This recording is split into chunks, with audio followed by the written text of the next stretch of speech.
Bueno, la primera pregunta afirma qué es el derecho internacional, qué son los derechos humanos y cómo se relacionan.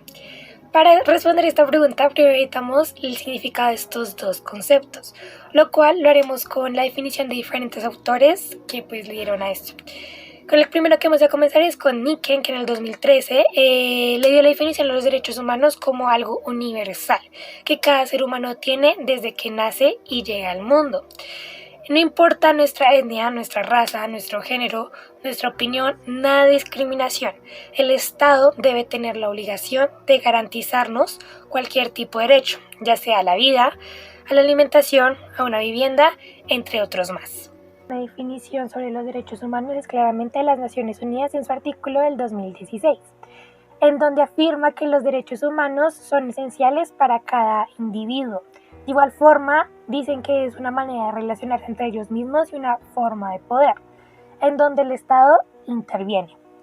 De igual forma, dicen que el encargado de garantizarlos y velar por ellos es el Estado, el cual es el encargado de crear diferentes reformas, normas o estrategias, las cuales sean capaces de llegar por toda la nación con tal de que todos los ciudadanos cuenten con los mismos derechos. Yendo en el tema de los autores, también se encuentra las Naciones Unidas otra vez, con su artículo del 2013 definiendo el derecho internacional como una responsabilidad del Estado entre las relaciones internacionales de las naciones. De igual forma dice que contiene diferentes problemáticas de ámbito político, social, económico, religioso, entre muchos más. Los últimos autores que contenemos es Macayo, Gutiérrez y Posea en el 2012, que afirman que el derecho internacional es una serie de reglas, acuerdos, tratados, en donde los diferentes estados lo firman para tener un bienestar y una seguridad nacional, en donde claramente los derechos humanos de las personas se ven garantizados. De igual forma afirman que es una rama jurídica y obligatoria para todos los estados que mantengan.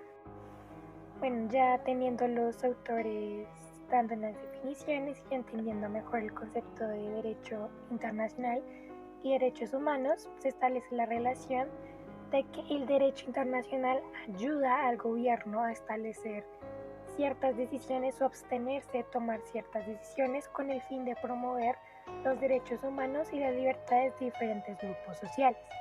De igual forma, con la ayuda del derecho internacional, se logran promover los derechos humanos, como anteriormente se dijo, por medio de los tratados y acuerdos y reglas que estos mismos generan, de que estos tienen un fin de paz y de promover la seguridad social de cada integrante de la nación, y tienen también una cierta delimitación en donde si no se llegan a cumplir pues, estos acuerdos, se tiene que pagar una multa económica o depende de lo que se haya acordado en ese tratado. En resumen, los derechos humanos y el derecho internacional, como medio de protección y violación para que se cumplan los acuerdos, las leyes y las reglas de juego, por las cuales buscan la paz y el bien común entre territorios, generan un recurso íntegro, donde se cuide y se vigile no solo a las relaciones entre estados, sino a los individuos que habitan en ella. Además que permite controlar estratégicamente las acciones y los acuerdos que se vayan a firmar, debido a que cada tratado tiene sus propias reglas que una vez que se firmen, se adapta a las consecuencias de esta. Como conclusión de la primera pregunta, se puede decir que el derecho internacional es aquello que regula el panorama internacional mediante organismos especializados en cada una de las ramas posibles para lograr una sana convivencia entre los distintos estados. Y los derechos humanos son aquellos que son universales y que se conciben al momento en que una persona nace. Se relacionan en que los derechos humanos se pueden fortalecer mediante el derecho internacional, haciendo que sea aplicable y que se promueva en todos los estados a nivel mundial.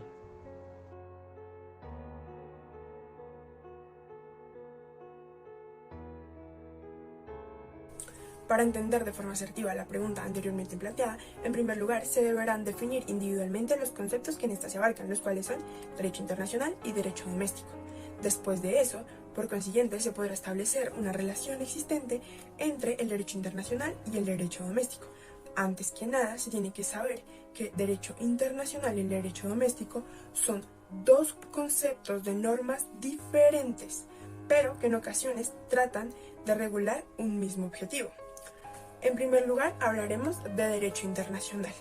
Tiene como principal objetivo regular el comportamiento, normas y obligaciones legales de los diferentes estados y también de controlar las diferentes organizaciones internacionales establecidas hasta el día de hoy. Entenderlo conlleva ser un poco confuso, ya que no cuenta con un poder propiamente especial legislativo o judicial, pero cuenta con un consenso general que alude a la idea de que el principio del derecho internacional son los estipulados en el Estatuto de la Corte Internacional de Justicia. Esto se considera el órgano regulador principal de las Naciones Unidas. Todos los países que hayan aceptado el tratado, por ende, estarán en la obligación de aceptar de manera obligatoria el estatuto anteriormente descrito. Los principios del derecho internacional entonces eran tres. Inicialmente, los principios generales del derecho. Esto quiere decir los conocimientos a nivel general que tienen los estados sobre el derecho y que están establecidos dentro del derecho interno de cada estado. Básicamente, las normas del derecho que todos los estados conocen. Segundo, velar por el cumplimiento de los acuerdos y los tratados que se establecen entre los diferentes estados sujetos a este derecho. Y tercero, la costumbre internacional. Esto quiere decir una práctica usual que debe ser obligatoria generalmente para todos los estados que acepten el tratado. Hay que recalcar que el derecho internacional funciona de manera general global. Por el contrario, el derecho interno funciona de manera limitada a un determinado territorio. Ahora hablaremos de derecho interno. En este prima la individualidad nacional debido a que se establecen unas normas jurídicas reguladoras que se limitan al Estado nacional, lo cual nos da a entender que cada país cuenta con normas jurídicas diferentes que atienden a sus necesidades particulares. Esto quiere decir que el derecho interno va ligada a la religión, las costumbres sociales, y por eso las normas establecidas que en este se abarcan son de particular interés, ya que no todos los estados comparten las mismas creencias o vivencias sociales. Ahora, para entender la relación que existe entre estos dos conceptos, debemos entender que radica en el hecho de que teóricamente están buscando lo mismo. Se podría decir que para que exista una nueva norma de derecho internacional, los estados internos que conforman el Tratado de Naciones Unidas tendrán que haber avalado anteriormente dichas normas. Por lo mismo se asumirá las normas en el orden jurídico interno de cada nación. Entonces se supone que el derecho internacional prevalece sobre el derecho interno. Por lo mismo, los estados no pueden hacer uso del derecho interno para incumplir el derecho internacional. Esto da a entender que se necesita de los estados, o sea, el derecho interno, para conformar el derecho internacional, pero el derecho internacional no puede ser utilizado de manera individual y particular, sino general. En cambio, el derecho interno vela por los intereses y necesidades particulares que se limitan a un país específicamente. Entonces, surge la posibilidad frecuente de que una misma actividad sea objeto simultáneamente de normas internacionales y de normas nacionales, con la consecuente posibilidad de un conflicto entre las mismas, derecho internacional y derecho interno. Están sujetos y, como digo, realmente podrían llegar a tener un mismo objetivo, porque en ocasiones buscan un mismo objetivo. Se necesitan la una de la otra en muchas ocasiones, pero no se puede apropiar la una de la otra por las diferentes planteamientos que se hacen al respecto. Se sabe que el derecho interno va más a lo específico y a lo particular de cada nación, y el derecho internacional es más general y global, aludiendo al cumplimiento de normas de interés común para todos los estados. Entonces, tienen una relación bastante compleja que conlleva a que puedan establecer un conflicto entre las mismas, pero se necesita la una de la otra. Entonces, están sujetas la una de la otra.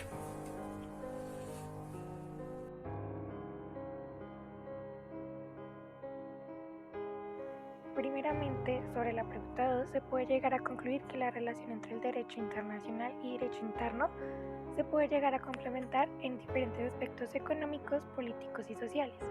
Sin embargo, esto también puede llegar a chocar por sus diferentes enfoques que se encuentran, ya que como se sabe, el derecho internacional es la encargada de regular las relaciones entre los estados por diferentes herramientas como lo son los tratados y los acuerdos. Sin embargo, se sabe que el significado del derecho internacional es aquel que tiene validez y está limitada al territorio del Estado y que no se encuentra subordinado a ningún orden jurídico superior. En definitiva, el derecho internacional como la globalidad y el derecho doméstico o interno como lo particular, donde se toma que cada uno conlleva un mismo fin que es el bien común, uno de sus ciudadanos y el otro hacia la interrelación de las naciones, puesto que comprenden de características similares como son las normas y leyes que lo controlan y vigilan el cumplimiento de estas en cada ámbito, las cuales se pueden evidenciar que el derecho internacional tiene mayor jerarquía jurídica frente al derecho interno. Asimismo, estas van de la mano, una se necesita a la otra.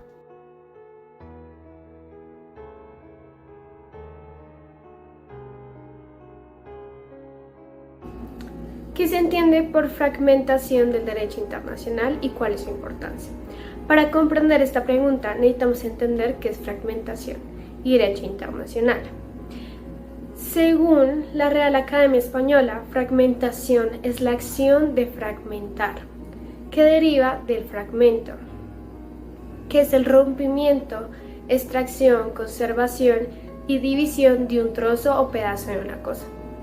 Asimismo, comprendemos que el derecho internacional, según la Carta de la Organización de la OEA del 2007 y el Anuario de la Comisión de 2006, se puede definir como una serie de normativas que regulan y controlan las relaciones entre las diferentes naciones, es decir, que es el fraccionamiento de las leyes en el sistema internacional, donde se ha dado apertura a la especialización de diferentes ramas del derecho internacional que ahora se convierten relativamente independientes. Según el autor Siege-Magui Dupli del 2007, clasifica en dos dimensiones. La primera es la dimensión normativa, que es una serie de independencias constantes en regímenes especiales normativos, los cuales no solo tienen leyes primarias, sino que también comprenden normas del derecho internacional general. Y en segundo lugar está la dimensión, es la fragmentación, que se refiere como el corte de la unidad del derecho internacional y la proliferación de las jurisdicciones internacionales, que lo toma el autor como el predominio del constitucionalismo global. Esta cuestión se ha visto envuelta en un debate debido a los riesgos que genera la fragmentación del derecho internacional, debido que su papel de importancia recae a la hora de dar como problemática la contradicción entre los diferentes órganos ante las leyes que se promulgan debido a que no tienen relación alguna, como lo dice Martí Koskiniemi en 2006, y asimismo Arturo Santiago Plaghiari del 2009 y René Gloria de 2021. Denota que debido a esta contrariedad no se tenga una aplicación de las normas eficaz y efectiva. Junto con esto, también la jerarquización que comprende el jus cogens, que son todas aquellas leyes que no tienen una objeción y son permanentes y están reconocidas y aprobadas por la sociedad internacional. Y el erga omnes, son las leyes que se imponen ante todos los estados, donde de acuerdo a que no solo se toman las leyes generales, sino también las particulares, estos regímenes especiales generan una malinterpretación por contrariedad ante los diversos tratados que se han hecho entre las naciones, provocando que no solo se tenga en cuenta la igualdad, la protección y la obligación de los países frente a los derechos con sus ciudadanos, haciendo énfasis en la ineficaz protección de los DDHH, que son los derechos humanos. De igual manera, una inequidad de términos entre naciones frente a los pactos planteados.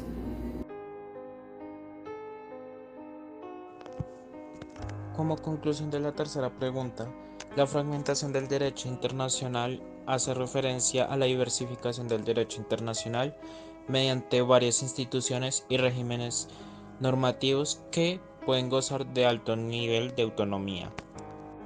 Es decir, que son los distintos organismos que se especializan dentro de las varias ramas que hay en el derecho internacional. Esto es importante porque puede ser tanto un riesgo como una oportunidad de que se cumpla mejor el derecho internacional y que se pueda establecer mejores normas en el panorama internacional y sus firmantes, como un riesgo por las peleas constantes que puede haber entre distintas instituciones y regímenes normativos. Entendiendo entonces pues que fragmentar hace alusión a un rompimiento, podemos concluir que fragmentación del derecho internacional es el rompimiento de las leyes en el sistema. Esto puede conllevar a ser un problema, ya que hablar de rompimiento internacional alude a una poca aplicación eficaz de las normas establecidas hoy. Y también se podría ver la incursión de nuevas instituciones que gocen de más individualidad y autonomía, lo cual puede conllevar a una mayor jerarquización en el sistema y en el derecho internacional.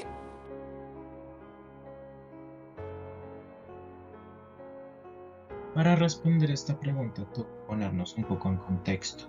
Según la Corte Internacional de Derechos Humanos, en noviembre de 1969 se celebró en San José de Costa Rica la Conferencia Especializada Interamericana sobre Derechos Humanos, liderada por la OEA, en donde redactaron la Convención Americana sobre Derechos Humanos, que entró en vigor el 18 de junio de 1978 para todos los países miembros de esta organización. La importancia de la Convención de Derechos Humanos radica en que protege y promueve los derechos humanos fundamentales, además de facilitar la cooperación entre los estados del continente pertenecientes a la OEA. Pero lo más importante es promover los derechos humanos como la libertad de expresión y la igualdad, permitiendo que vivamos en un continente más justo para todos y con mejores garantías para vivir. Permite fortalecer las democracias.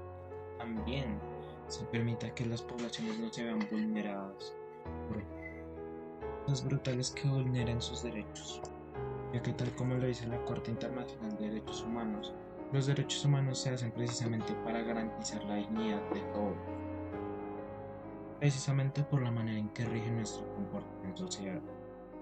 Además que podemos tener en cuenta aquello que dijo el en su apartado de derechos humanos, y es que los derechos esenciales no son simplemente por ser nacionales de algún país, sino que consideran los atributos de la persona humana. Y junto con lo que dice la Convención, protegerlos nos garantiza a aquellos que vivimos en este territorio que nos sintamos protegidos, nos sintamos seguros y que nadie, ni siquiera un gobierno, pueda pasar sobre nuestros derechos.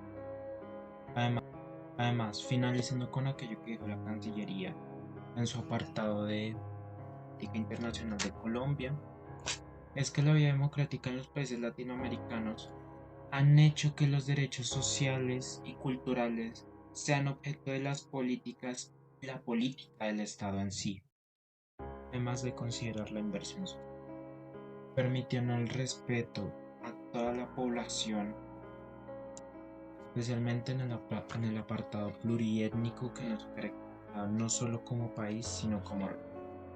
Para finalizar y en resumen, esta convención es importante porque garantiza los derechos fundamentales, además de que brinda un respeto a todas las poblaciones, pueblos y etnias que vivimos en este continente, porque por sí la composición de América es una pluriétnica multicultural. Precisamente se empeña en que esta convención nos proteja y nos proteja a todos, respetando nuestros derechos y no dejando que cualquier estado ni gobierno pase por encima de nosotros.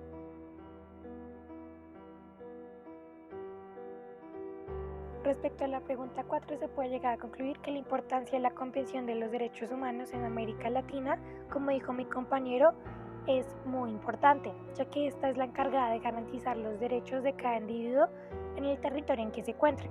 De igual forma, ellos cumplen la función de dar libre y pleno ejercicio a toda persona que esté sujeta a su jurisdicción, sin discriminación alguna por motivos de raza, color, sexo, idioma, religión, entre otros más.